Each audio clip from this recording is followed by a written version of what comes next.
Dari persidangan perdana Richard Eliezer hari ini yang menarik di kasus pembunuhan Yosua yang menyedot perhatian masyarakat bahwa pihak Barada Richard Eliezer tidak mengajukan eksepsi di sidang hari ini.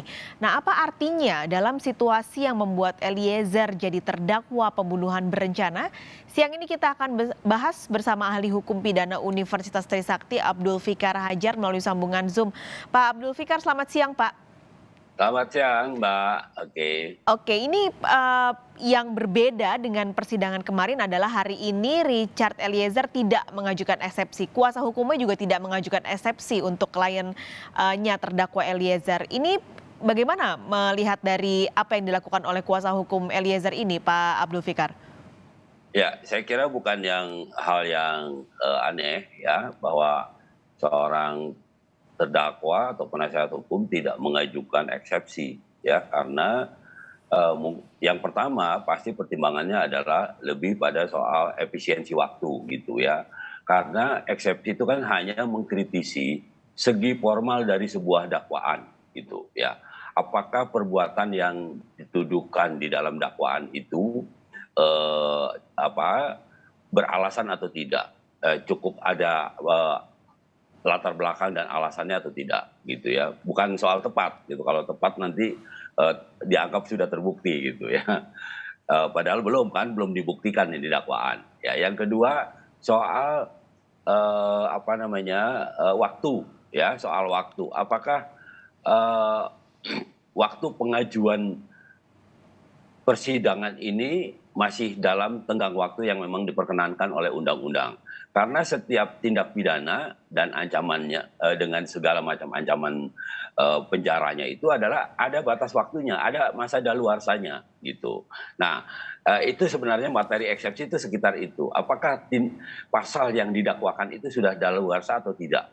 Karena waktu gitu. Nah, yang ketiga soal apa namanya kompetensi peradilan, yaitu kewenangan Pengadilan Jakarta Selatan untuk mengadili. Apakah Pengadilan Negeri Jakarta Selatan punya kewenangan untuk mengadili? Apakah umpamanya Pengadilan Negeri Majenang seharusnya, karena umpamanya tindak pidananya terjadi di Majenang umpamanya ya, atau rentetan kejadiannya terjadi sejak di Majenang sampai di Jakarta umpamanya. Nah, itu kalau eksepsi itu sekitar itu ya, sekitar apa namanya surat dakwaan tapi segi formalnya gitu ya, segi formal sebuah dakwaan diajukan di sebuah peradilan gitu. Nah, jadi soal tempat, soal waktu, dan soal apakah tindak pidananya tepat. Nah, karena itu kalau kemudian tersangka, terdakwa dan penasihat hukumnya merasa apa namanya sudah ada apa tidak ada hal-hal yang prinsipil gitu yang bisa diajukan kritik apa mengkritisi dakwaan ya, maka ya lebih bagus, memang kalau menurut saya lebih bagus tanpa ada eksepsi ya, bisa bisa dijalankan terus. Nah, ini kan bukan berarti bahwa pengacara tidak bekerja, bukan ya, mereka pasti bekerja juga, dia akan melakukan proses pembelaan nanti di proses pembuktian gitu. Apakah dengan mengkritisi keterangan semua saksi gitu ya, atau juga umpamanya dengan mengajukan saksi yang meringankan dan sebagainya. Saya kira begitu, Mbak. Oke, tapi kalau eksepsi yang disampaikan di persidangan kemarin oleh Verdi Sambo dan juga Putri Candrawati, apakah menurut Pak Fikar sudah tepat? Ya, nomor satu eksepsi itu hak ya. Jadi kalau digunakan ya nggak apa-apa. Soal tepat atau tidak tepatnya itu nanti yang akan menilai adalah hakim gitu. Umpamanya ada pernyataan mengenai soal yang saya tangkap kemarin ya, soal apa namanya dakwaan disusun hanya berdasarkan keterangan satu saksi gitu ya. Nah, tidak dikaitkan dengan keterangan saksi lainnya atau tidak diperkuat. Nah, boleh, tidak apa-apa eksepsi seperti itu. Nanti hakim akan menilai ada kebenarannya atau tidak gitu. Nah, itu apa kemudian bahwa ini sebenarnya sudah masuk pokok perkara. Perintahnya hanya menghajar, bukan perintah membunuh umpamanya gitu ya, untuk bukan perintah menembak. Kalau itu sebenarnya sudah masuk pokok perkara ya. Tapi nggak apa-apa kalau mau dikemukakan di eksepsi, karena seringkali eksepsi juga dipakai forum oleh tersangka dan penasihat hukum itu untuk menjelaskan kepada publik gitu ya. Seolah kan dakwaan itu kan mensugesti bahwa seolah-olah seseorang itu sudah melakukan perbuatan seperti yang didakwakan gitu. Nah, eksepsi ini bagian dari menjelaskan juga kepada publik bahwa perbuatan yang dilakukan, yang didakwakan oleh jaksa penuntut umum itu tidak persis seperti itu. Nah, jadi eksepsi juga bisa menjadi apa namanya alat untuk mengemukakan penjelasan kepada publik tentang apa yang dilakukan atau apa yang diperbuat oleh terdakwa. Gitu, Oke, Mbak. ini tapi kan yang lain mengapa akhirnya persidangan Richard Eliezer terpisah karena ada disematkan justice kolaborator di Richard Eliezer. Tapi kalau tadi kita lihat dakwaan kan sebenarnya tidak ada disinggung soal itu ya Pak Fikar.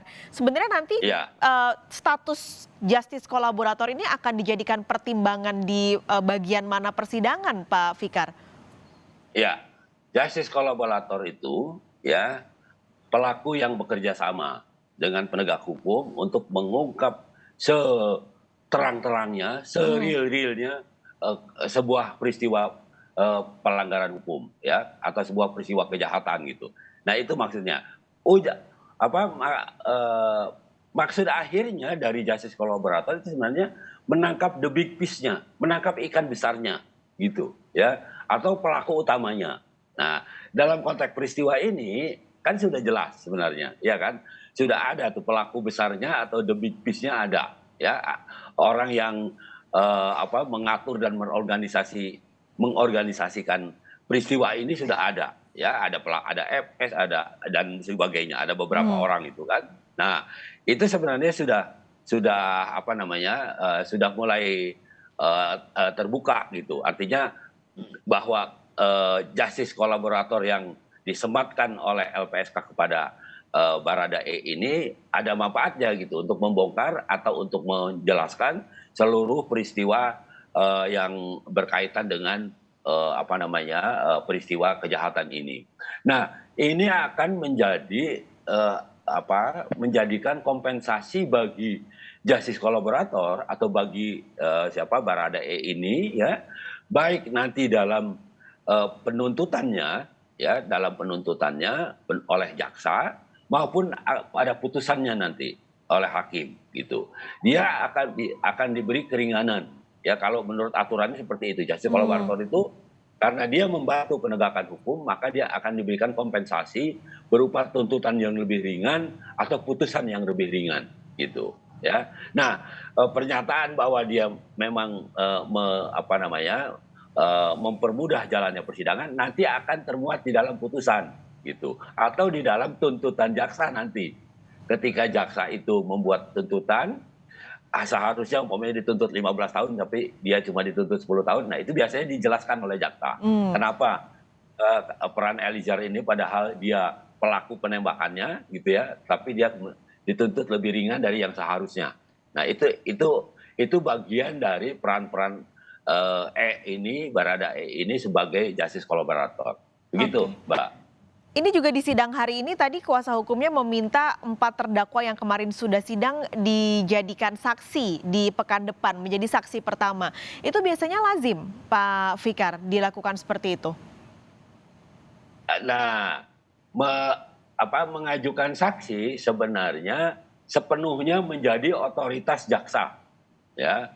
Sepenuhnya ini menjadi otoritas jaksa karena jaksa yang membuat dakwaan.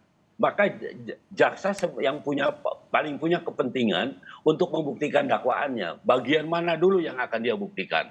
Maka kemudian barulah dia menyusun saksi-saksi mana yang harus lebih dahulu diajukan. Untuk membuktikan bagian ini maka harus saksi ini. Nah, itu sebenarnya sepenuhnya menjadi otoritas jaksa. Nah, tapi nggak apa-apa. Terdakwa boleh minta kepada hakim ya untuk kemudian itu diperiksa. Nah, tinggal nanti apakah hakim memerintahkan kepada jaksa untuk membawa saksi-saksi itu. Tapi kalau saya dengar tadi hakim kan sudah memerintahkan supaya jaksa membawa saksi-saksi yang memang harus diperiksa pada pekan depan kalau nggak salah begitu ya. Ya, baik. Terima kasih Pak Abdul Fikar siang hari ini sudah membahas soal sidang perdana Eliezer di Kompas Siang. Sehat selalu Pak Fikar. Oke, sama-sama.